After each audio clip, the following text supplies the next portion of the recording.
Kasusnya sudah ditangani, Asabri sudah ada yang tersangka. Demikian juga untuk pengadaan batubara di PLTU juga ada yang tersangka. Kemudian yang ada di Krakatau Steel itu kerugian 21 triliun,7 ini. Hanya ya Asabri itu ya. Ya tetap harus diawasi BPK itu, jangan sampai ya istilahnya kong kali kong untuk menurunkan kerugian negara. Harus ditangani dan jangan dilindungi siapapun lah di negara ini. Ini Presiden harus memberikan nasihat kepada struktur di bawahnya termasuk kejaksaan itu dan kepolisian.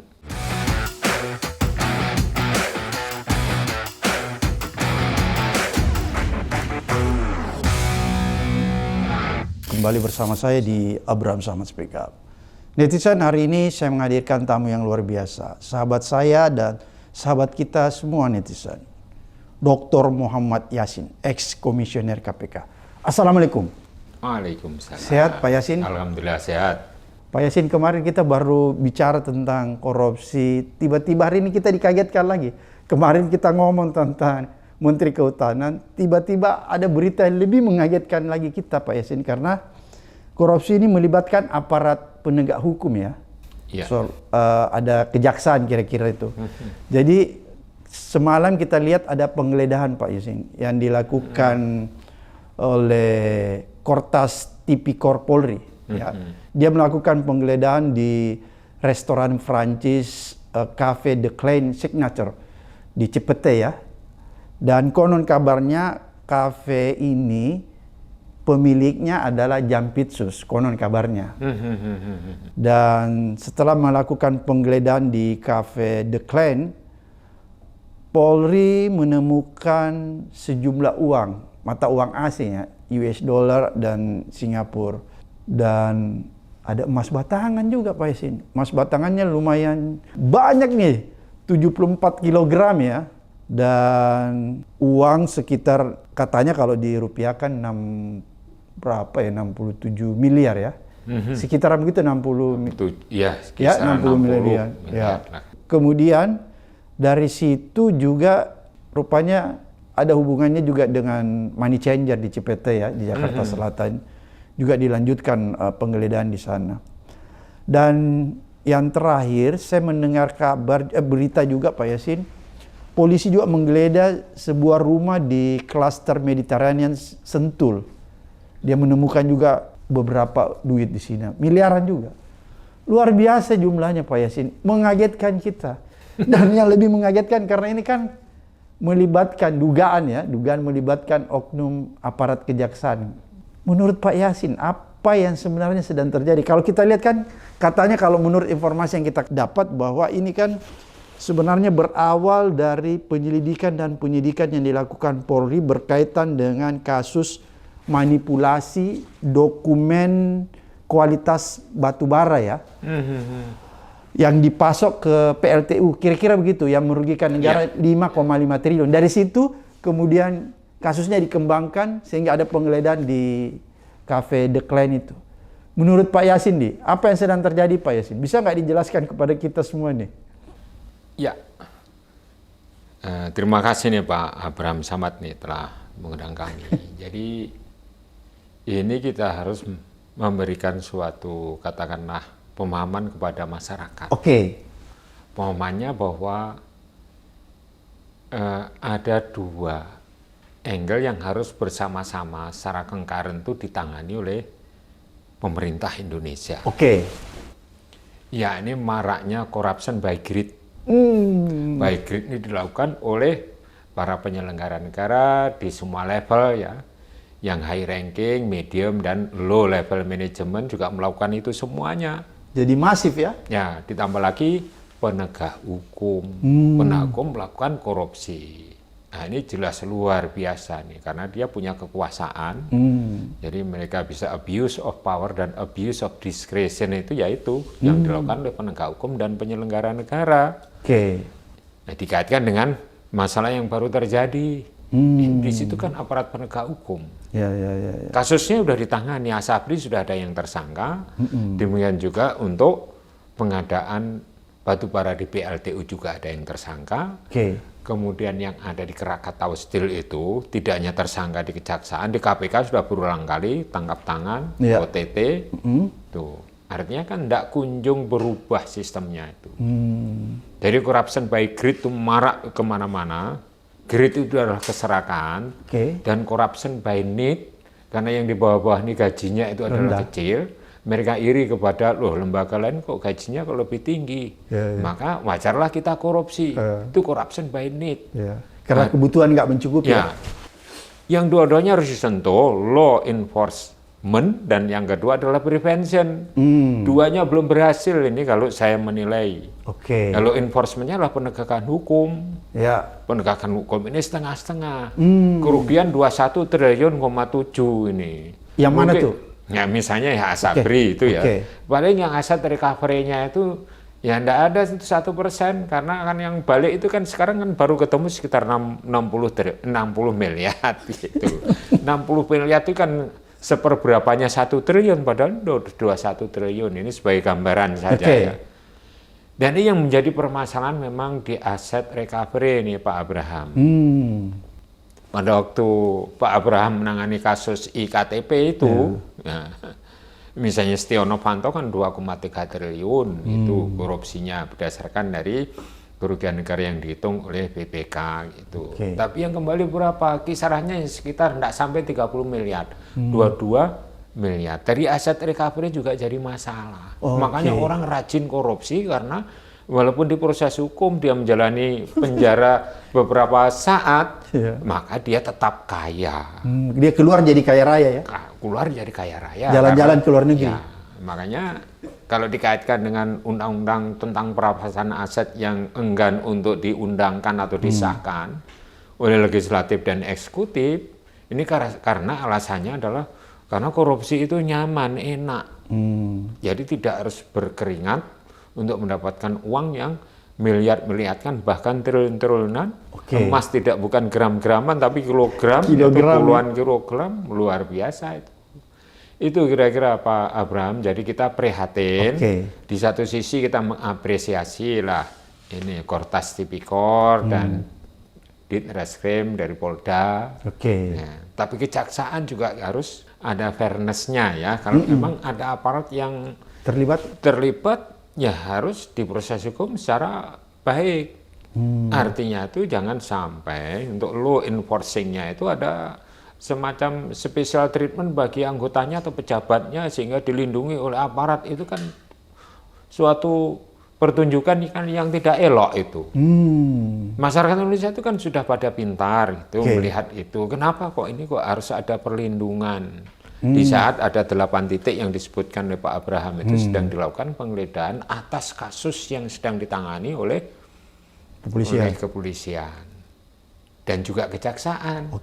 Dan kejaksaan sekarang juga mengusut yaitu misalnya saja ya korupsi mengenai MBG itu yang jumlahnya juga enggak kecil ya, itu cukup fantastis ya, 300 triliun kurang lebih. Yang juga melibatkan aparat hukum dalam hal polisi. Penegak hukum dan aparat juga TNI kan diduga juga ada itu yang pengadaan sepeda motor itu yang merugikan, itu pengadaan motor saja sudah 1 triliun.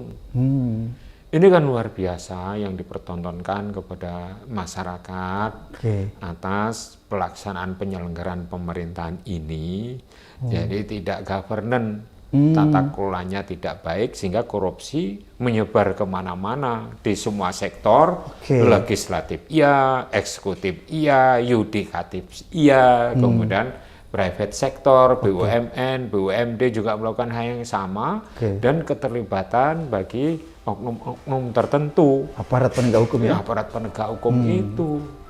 Ini sangat memprihatinkan nih Bung Abraham. Pak Yasin, kan kalau kita lihat apakah korupsi yang terjadi ini, yang sekarang ditangani polisi ini kan, itu kan berkaitan dengan batu bara ya, suplai batu bara ke PLTU ya. Kemudian dikembangkan, ada TPPU-nya, makanya dilakukan penggeledahan yang tadi kita sebutkan bahwa di kafe yang diduga milik Jampitsus. Ya kan? Apakah Pak Yasin melihat bahwa bisnis yang berkaitan sumber daya alam, baik itu batu bara, nikel dan lain-lain sebagainya, itu selalu melibatkan oknum aparat penegak hukum, Pak Yasin?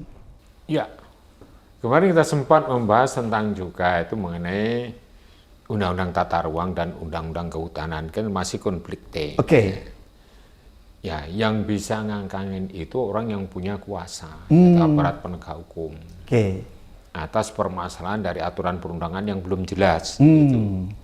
Kalau yang tampil adalah orang-orang yang punya kewenangan atau kekuasaan tinggi, yang bisa menekan kemana-mana, maka itulah yang menjadi katakanlah apa yang kita tonton sekarang ini, selalu melibatkan aparat pemerintah, baik kepolisian, ya oknum tentunya ya, dan juga oknum dari TNI ini. Ya, ini ada yang sedang ada ini kan ada untuk kasus TNI-nya kan harus koneksitas kan itu ya. Jamitsus bidang militer juga menanganin itu ya, harus itu dilaksanakan dengan baik itu ya. Itu masalah itu yang melibatkan adalah aparat yang tidak bisa dilakukan misalnya melalui pengadilan umum atau pengadilan tipikor ya, harus digarap dengan baik. Jadi kembali ke kenapa kok kasus pertambangan ada oknum-oknum itu yang berkuasa. Pertama adalah mengenai orang yang punya power ya. Maka dialah yang main itu. Dari berbagai angkatan tentunya ya. Dan juga dari kepolisian juga ada yang tampil di situ di daerah-daerah itu.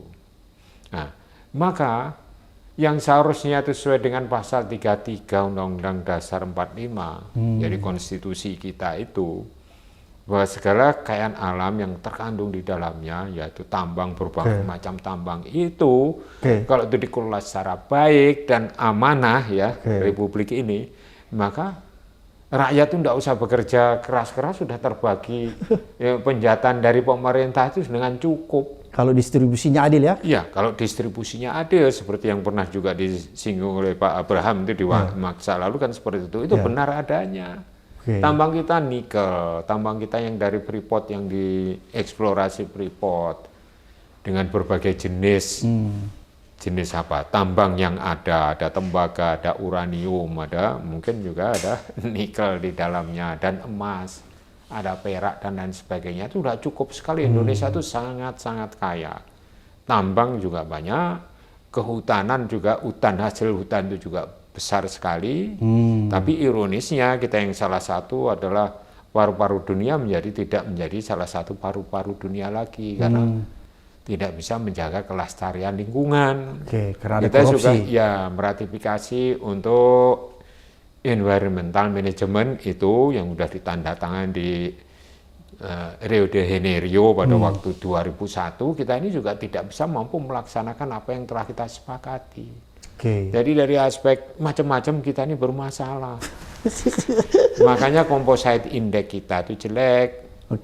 Yaitu dari misalnya CPI ya, CPI kita itu Corruption Perception Index itu 34, ya nilainya itu memang juga betul dari segala aspek, dari misalnya ya dari bribery, dari manipulasi pengadaan barang dan jasa, disurvei oleh misalnya saja adalah bribery index, ya, kemudian juga ada political economic risk konsultansi yang di Hong Kong, dari World Bank, kita tuh ngumpul nilainya tuh jelek-jelek menjadi, nah itu internasional transparansi menyimpulkan ya 34 itu, 34 tuh jelek sekali. Jadi Indonesia itu sangat-sangat bermasalah, bahkan ketinggalan dari Timor Leste yang pernah menjadi bagian dari Indonesia. Kita setara dengan Nepal ya? Kita setara dengan Nepal ya, tapi tidak dinepalkan ya.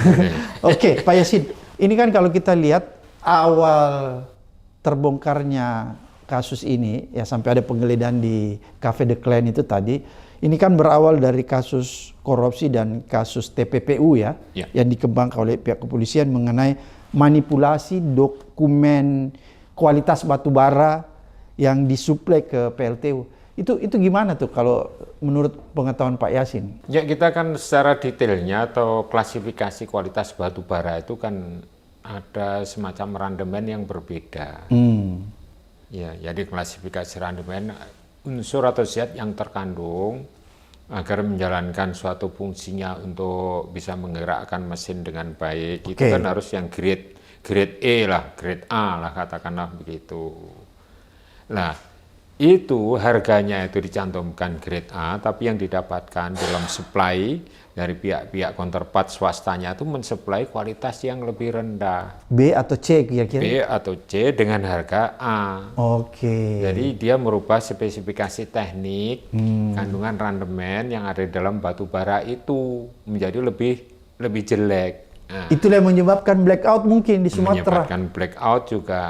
Itu dari aspek kualitas, yang merubah spesifikasi teknik di dalam pengadaan barang dan jasa. Di sisi lain, jadi quantity of supply. Quantity of supply itu supplier itu mengirimkan misalnya ya 20.000 ton dari batu bara, tapi yang real terkirim hanya 15.000. Misalnya, contoh kasusnya itu mengurangi jumlah volume atau jumlah beratnya dari batu bara itu sudah menghasilkan uang sendiri yang bisa dilakukan TPPU tadi. Jadi memang korupsi di Indonesia itu selalu yang gede-gede seperti itu selalu diiringi dengan kegiatan tindak pidana pencucian uang. Kemudian dimanifestasikan seakan-akan seperti kegiatan yang halal. Ya seperti kafe, apa itu ya, seperti perkebunan. Begitu cara mengelabui ya? Cara mengelabui berbentuk saham, terus kemudian juga perkebunan baik itu di dalam negeri maupun di luar negeri. Terus peternakan misalnya, ikut join peternakan di New Zealand atau mendirikan peternakan sendiri di sini, di daerah Jawa Barat. Bisa saja itu money launderingnya seperti itu. Ada pom bensin dan ada kegiatan-kegiatan yang sifatnya adalah services, jasa, yang lain selain jasa dari restoran tadi. Jadi memang harus dikejar. Ini cukup sulit juga tuh mengejar aset recovery itu. Karena undang-undang tentang perampasan aset juga tidak kunjung muncul. Ini yang sulitnya kan seperti itu. Makanya dia gunakan TPPU, saya lihat kan? Iya, TPPU. Tapi kalau di istilahnya didampingi juga suatu aturan perundangan yang tidak harus melalui proses hukum di pengadilan. Ini hartamu langsung sesuai disita. Dengan laporan harta kekayaanmu, ini asalnya dari mana periode ini sampai ini kok besar sekali. Langsung bisa disita. Langsung bisa disita. Tanpa menunggu proses persidangan. Nah, itu makanya itu tidak kunjung muncul. Karena apa? Khawatir kalau menjadi senjata makan tuan bagi oknum-oknum yang mempraktekkan praktek-praktek TPPU dan praktek korupsi tadi di berbagai bidangnya, eksekutif, yudikatif, dan legislatif. Itu kan makanya kan kalau di undang TPPU itu kan ada dua tuh ya Pak Yasin ya, follow the money dan follow the suspect, sehingga kita bisa menelusuri kemana saja uang-uang itu mengalir kan gitu. Ya, tapi kalau tidak melalui katakanlah financial institution, banking atau non-banking financial institution, maka dia tidak akan bisa mendetek. Itu loh. Makanya itu kan banyak sekarang itu yang berupa brankas kemudian isinya ratusan miliar itu ya. Tidak menutup kemungkinan dari pejabat-pejabat tertentu juga menyimpan uangnya dengan cara itu. Karena kalau dia simpan di bank terdetek ya. Terdetek. Financial institution misalnya perbankan. Juga asuransi. Terus juga lembaga-lembaga perbankan, misalnya lembaga investasi, itu juga bisa menyimpan itu terus. Kan yang money changer, ya itu kan seperti itu. Seperti kasus yang pernah ditangani KPK dulu itu nyimpannya juga di money changer. Itu yang ketemu di dua sisi di Senayan kemarin itu yang beberapa tahun yang lalu ya pada periode kami waktu itu ya. Jadi terus, ada orang yang bertindak sebagai gatekeeper ya, yang menampung kira-kira gitu. Menampung itu seperti itu. Sehingga samar dan sulit untuk di-tracing.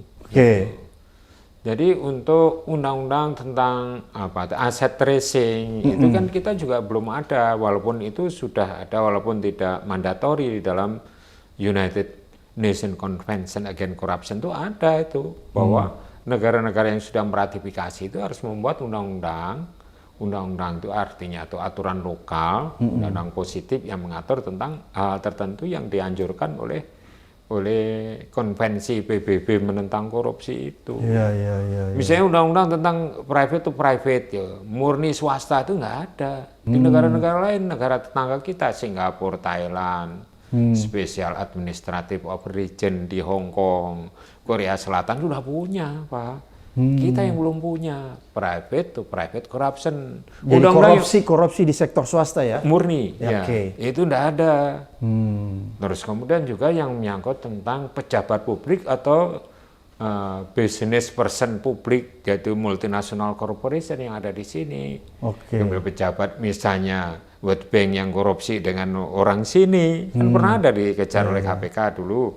Nah, tidak bisa tertangani karena kita belum punya undang-undang itu, yaitu undang-undang yang mengatur tentang yaitu pejabat asing atau pelaku bisnis asing yang melakukan korupsi di Indonesia. Jadi sekarang bebas-bebas saja dia kalau mau melakukan apapun yang berkaitan dengan suap maupun hal yang lain, ya bribery misalnya itu. Jadi bebas-bebas saja tuh nyokok-nyokok kemana-mana itu. Jadi rusak negara ini apabila tidak dilengkapi dengan aturan-aturan yang seharusnya harus hadir. Nah, sekarang record dari misalnya legislatif, apakah sudah memfokuskan di sana? Misalnya dari aspek dia itu kan juga pengawasan keuangan dan juga sebagai inisiator yang punya inisiatif untuk pembentukan undang-undang itu. Jadi hal yang untuk mengatur pemerintahan ini harus dari berbagai angle, multi angles di sini ini dengan berbagai aturan yang menjadi aturan itu menjadi bagus. Itulah yang disebut dengan governance. Governance ya. Governance itu harus didukung oleh suatu aturan.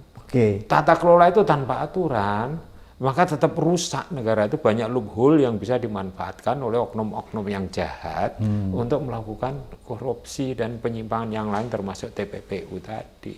Pak Yasin, ini kan kalau Pak Yasin melihat apakah ya kasus korupsi TPPU yang sedang ditangani oleh polisi yang ditindaklanjuti dengan penggeledahan di kafe yang konon kabarnya melibatkan Jampitsus ya.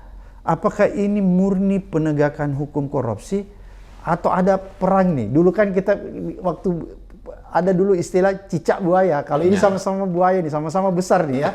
Antara institusi kepolisian dan apakah ini murni penegakan hukum atau ada persaingan di antara kedua institusi penegak hukum ini, antara kepolisian dan kejaksaan? Ya, sebenarnya dari berawal berakarnya itu kan dari penegakan hukum yang tidak tuntas. Dilihat oleh penegak hukum yang lain. Dan itu sebenarnya boleh seperti itu selama tidak artinya itu ya mengganggu katakanlah ya tata kelola pemerintahan ini. Jadi kalau saling menangani apabila ada yang korup ya harus ditangani, saling menangani itu antar penegak hukum itu. Ada koordinasi. Ya, tidak hanya koordinasi itu kan hubungan antar kelembagaan. Ya, di dalam penanganan kasus sebenarnya kalau memang ada kesalahan, pihak yang ditangani itu misalnya kejaksaan ini harus ikhlas. Nggak boleh menutupi ya? Iya. Nggak boleh melindungi? Nggak boleh melindungi. Kalau melindungi kan juga ada ancaman hukumannya, itu pasal 21, Undang-Undang 3199 Junto 20 tahun 2001. Tetap itu. Jadi fair play, misalnya ada KPK. KPK kalau memang salah, ya buktinya cukup, silahkan aja ditangani oleh penegak hukum lain dan sebaliknya gitu loh. Jadi istilahnya itu fairness-nya itu merupakan bagian dari law enforcement itu, antara lain ya fairness-nya itu. Jangan sampai karena ada fungsi koordinasi baik di bidang pencegahan maupun penindakan, kemudian seandainya terus ada kasus di antara 3 lembaga penegak hukum itu, kemudian mentolerir itu enggak. Tapi jangan dipakai sebagai balas-membalas. Misalnya rekayasa, terus kemudian juga yang sifatnya itu hanya sekedar balas dendam tanpa dasar yang kuat, itu tidak bagus. Ya, kalau cicak buaya dulu itu juga itu tidak fair itu. Ya. Pak Yasin, ini kan kalau kita lihat ini korupsi yang dibongkar oleh kepolisian ini kan berkaitan dengan ESDM ya. Seperti tadi yang kita tahu bahwa ini ada manipulasi dokumen kualitas batu bara yang disuplai ke PLTU. Menurut Pak Yasin, apakah memang di sektor ESDM kita itu ada tata kelola yang buruk sehingga itu gampang dimanipulasi, gampang terjadi namanya korupsi, gampang terjadi namanya fraud? Kan bayangan saya gini Pak Sim, kalau tata kelolanya rapi, governance-nya bagus, kan susah juga tuh terjadi fraud, susah juga terjadi manipulasi, susah juga terjadi namanya korupsi. Kalau menurut Pak Yasin, apa yang salah sih sebenarnya di lembaga-lembaga BUMN, state-owned company itu? Yang paling banyak itu adalah adanya intervention. Intervention itu lebih mengarah pada political intervention. Jadi tidak murni independen. Padahal salah satu syarat dari GCG itu harus ada independensi. Ya kan? Harus ada transparansi, accountability, responsibility, independensi itu harus ada di situ. Harga mati tuh ya. Ya, harga mati, ada compliant to rule and regulation itu harus ada juga di situ. Fairness harus ada. Ini cacatnya di situ ada BUMN itu tidak dibuat independen di dalam suatu pengambilan keputusan bisnisnya. Ya, business judgment rule-nya itu BJR-nya bisnis dari BUMN dan BUMD-nya itu tidak murni. Apalagi kalau kita bicara dalam direcoki lah istilahnya ya. Apalagi kalau kita bicara dalam konteks perkara ini PLTU-nya itu gitu ya. Iya. Direcoki. Direcoki itu dalam pengertian ya oknum lah tentunya ya. Oknum yang punya kuasa minta-minta. Dan dulu Pak Yasin, ini PLTU di bawah PLN ya? Iya. Iya. Nah itu kan bisa dipengaruhi. PLN sendiri kalau yang meminta itu adalah merupakan suatu pejabat yang mempunyai kekuasaan yang lebih tinggi karena mesti nurut.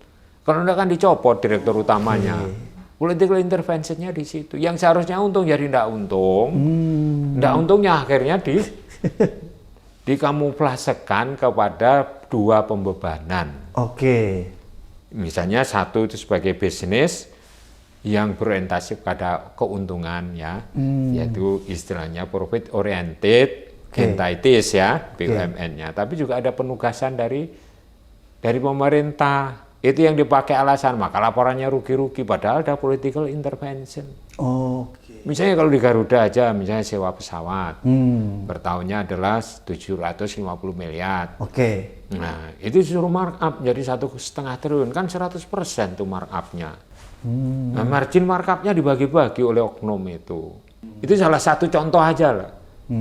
Dan di mana-mana ada political intervention itu. Termasuk mungkin kira-kira di kasus ini ya. Di kasus ini juga ada seperti itu kalau yang melibatkan BUMN. Jadi kalau Pak Yasin melihat mungkin vendor-vendor atau perusahaan-perusahaan PT-PT yang pemasuk sufle batubara itu semua masuknya dengan cara yang tidak fairness ya. Iya. Jadi memang akal-akalan itu.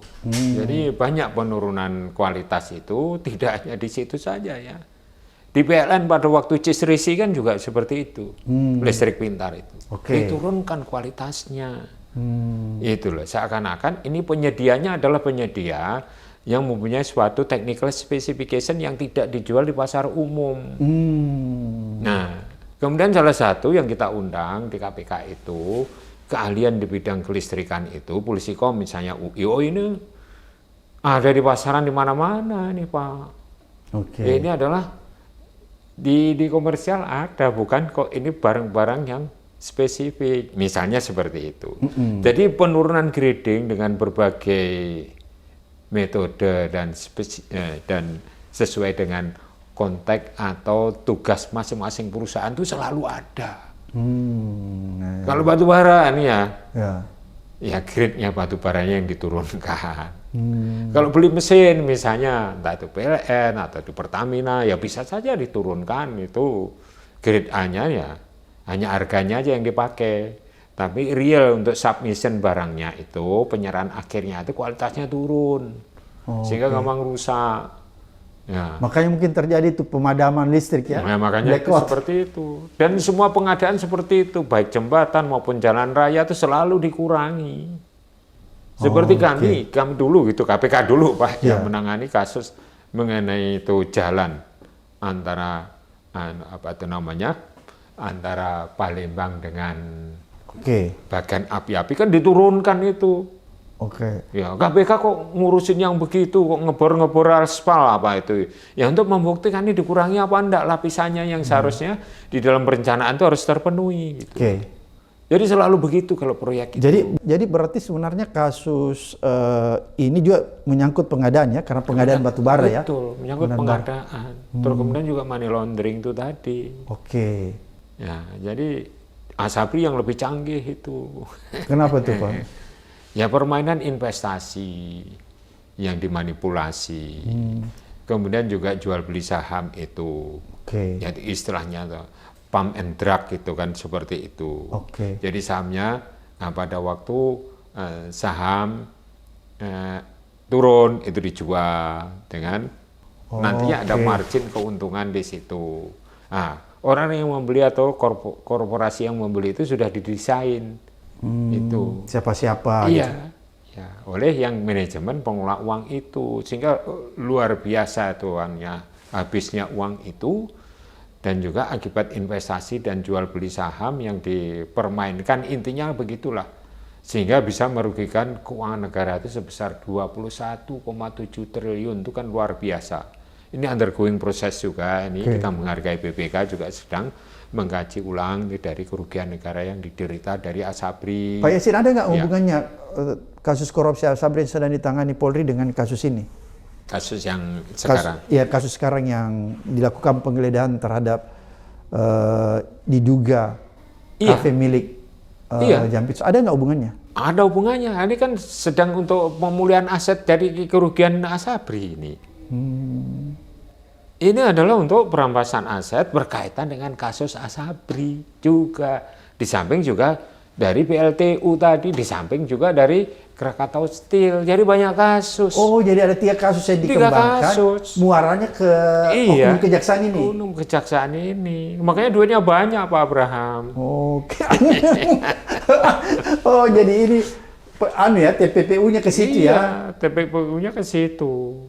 Jadi sangat memprihatinkan, dan kita sambil kita menghargai proses hukum, ini masyarakat dan kita semua harus cermat untuk mengikuti terus lembaga-lembaga misalnya non-governmental organization yang berkaitan dengan penggiat anti korupsi harus mengamati terus ini. Jangan sampai meleng, akhirnya ada sesuatu nanti dibikin transaksi lagi kita tidak tahu. Berarti kalau begitu Pak Yasin, boleh nggak dikatakan bahwa ini kan tadi Pak Yasin bilang ada 3 kasus besar nih, sebenarnya sedang disidik polisi. Asabri, kemudian Krakatau Steel, kemudian PLTU ini, suplai batu bara. Ini 3 kasus ini, kemudian dalam pengembangannya, inilah yang menghasilkan kemarin ada penggeledahan di Cafe The Clan itu ya. Betul. Karena berkaitan dengan TPPU-nya. Ya, kita menghargai lah ya. KPK ndak langsung sigap, ya ada penegak hukum yang lain kita tetap harus menghargai. Gitu ya. Jadi KPK mungkin menangani yang kasus-kasus itu, tangkap tangan bupati. Yang harusnya KPK yang tangani yang grand corruption begini aja nggak ditangani oleh KPK. Makanya itu, karena desainnya itu kan high ranking official, kasus yang merugikan negara yang besar, yang tidak misalnya saja tidak mungkin ditangani oleh kedua penegak hukum lain, itu mestinya KPK yang nangani. Kalau kayak begini nih, ada pertarungan nih antara institusi aparat penegak hukum, antara kepolisian dan kejaksaan, harusnya KPK yang masuk ke tengah ini ya, idealnya ya. Ya, tetap harus juga ikut mencermati karena ada fungsi koordinasi di bidang penindakan tuh Pak Abraham itu. Jadi harus tetap itu agar apa koordinasinya, agar kasus ini goal, penanganannya jangan setengah-setengah dan adil. Yang bisa berdampak pada pengembalian kerugian keuangan negara itu maksimal kepada pemerintah. Jangan 0,0 sekian % dari atas kerugian negaranya. Artinya tidak balik, dinikmati oleh para koruptor. Kan tidak ada efek jera kalau seperti ini. Pak Yasin, tadi bisa nggak diulang? Ini kan ada 3 kasus tuh. Asabri itu berapa kerugian negaranya? Sekitar 21,7 triliun loh itu. Terus kemudian Krakatau Steel? Krakatau Steel itu lebih rendah lagi, kisarannya sekitar 2-3 triliun, sedangkan PLTU, kalau yang PLTU itu sekitar 5 triliun ke atas itu. Jadi kan banyak itu kerugiannya. Yang nanti itu ya akan juga dilanjutkan itu undergoing proses juga untuk penghitungan kerugian negara ini kan. Jadi single entity yang punya kewenangan untuk menghitung kerugian negara berdasarkan KUHP baru kan? Kan BPK sekarang, BPKP sudah enggak. Masing-masing penegak hukum enggak boleh, harus satu dari BPK. Tapi BPK-nya juga harus kita awasi. Iya, karena jangan sampai dia melakukan manipulasi manipulasi data juga. Ya. Makanya ini seperti kasus yang jual beli WTP atau pengadaan yang ada di Muara Enim itu. Kan ada tangkap tangan juga itu auditor BPK. Artinya apa? Walaupun diserahkan kepada BPK sesuai dengan pasal 12.3E UUD 45. Ya tetap harus diawasi BPK itu, jangan sampai ya istilahnya kong kali kong untuk menurunkan kerugian negara. Begitu nih Pak Abraham Samad. Pak Yasin, apa yang bisa kita petik dari pelajaran di kasus ini nih? Yang 3 kasus besar tadi yang kemudian ditindaklanjuti dengan TPPU dan pada akhirnya ada penggeledahan di rumah oknum kejaksaan. Apa yang bisa dipetik dari peristiwa ini Pak Yasin? Kalau kita 2 angle yang harus menjadi fokus, yaitu adalah tentang oknum yang terlibat kasus itu. Jangan sampai diberikan special treatment atau treatment khusus. Harus ditangani dan jangan dilindungi siapapun lah di negara ini. Janganlah. Equality before the law ya. Equality before the law. Dan harus equal treatment. Ini Presiden harus memberikan nasihat kepada struktur di bawahnya termasuk kejaksaan itu dan kepolisian. Itu equal treatment terhadap siapapun yang bersalah, harus proses hukum dengan baik. Yang kedua adalah pengembalian kerugian keuangan negara. Itu yang penting. Itu yang penting. Tuh, itu rugi betul itu karena dananya dana negara. Nah, masyarakat lah begitu ya.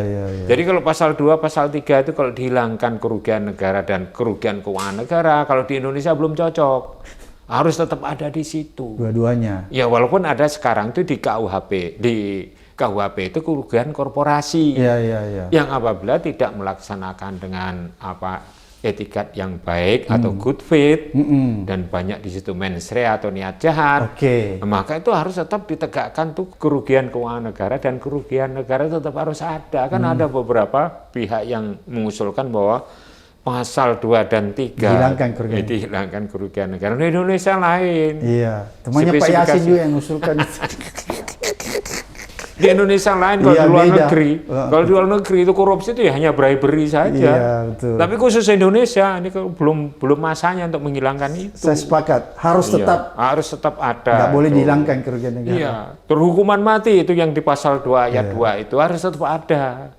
Kan tadinya itu banyak orang bilang unsur kerugian negara itu banyak disalahgunakan. Menurut saya, ya itu dampak ya.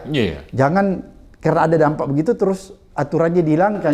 Kan? Yang diperbaiki ya tata caranya kan. Tata caranya mestinya itu. Kalau nanti sudah banyak orang-orang yang mempunyai nilai moral yang bagus lah di semua pejabat pusat maupun daerah itu sudah baik-baik semua. Sistem politik juga tidak transaksional dan pakai uang mahar kalau jadi pejabat, nah mungkin baru bisa itu dihilangkan. Betul. Kalau semua transaksional kok. Jual beli jabatan yang pengadaan barang dan jasa agak sulit, jual beli jabatan kan begitu. Kasus-kasus yang baru-baru ini ditangkapin oleh KPK itu, gitu Pak Abraham itu. Terima kasih Pak Yasin, luar biasa yang disampaikan. Mudah-mudahan ini didengarkan ya oleh aparat penegak hukum, baik kepolisian, kejaksaan maupun KPK, agar supaya agar mereka bisa melakukan pengusutan atau penanganan kasus korupsi secara adil, transparan dan akuntabel, sehingga dapat dipercaya oleh masyarakat bahwa inilah penegakan hukum yang bertujuan untuk menciptakan keadilan. Sampai ketemu di episode berikutnya di Abraham Samad Speak Up.